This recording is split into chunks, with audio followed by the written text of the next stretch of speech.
ఇద్దరు ఫ్రెండ్స్ ఉంటారు. Tim and Ben. వారు ఎడారిలో నడుస్తూ ఉంటారు. అయితే వారు నడుస్తున్నప్పుడు వారికొక వివాదం వస్తది. వారిద్దరూ ఆర్గ్యూ చేసుకుంటారు. వెంటనే టిమ్‌కి కోపమొచ్చి బెన్‌ని చెంప మీద కొడతాడు. అయితే బెన్ ఇసుకలో రాస్తాడు, ఇవాళ టిమ్ నన్ను కొట్టాడు అని.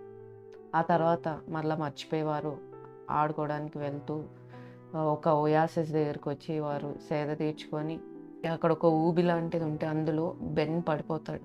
వెంటనే మరుక్షణం ఆలోచించకుండా టిమ్ చెయ్యి అందించి బెన్‌ని పైకి లేపుతాడు.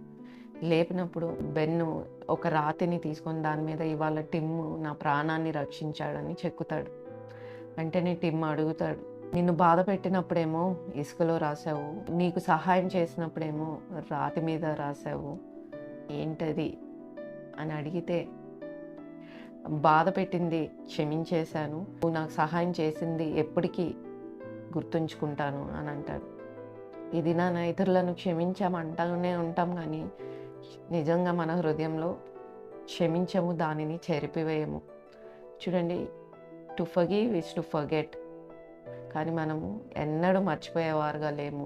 అది మన హృదయంలో ఇతరుల మీద ఒక చేదైన అభిప్రాయాన్ని పెట్టుకొని ఉంటాం.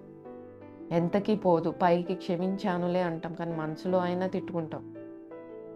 చూడండి, ఎఫెసీ పత్రిక 4:32లో, ఒకని ఎడల ఒకడు దయ కలిగి కరుణా హృదయులై క్రీస్తు మిమ్మును క్షమించిన ప్రకారం మీరును ఇతరులను క్షమించుడి అని రాయబడి ఉంది.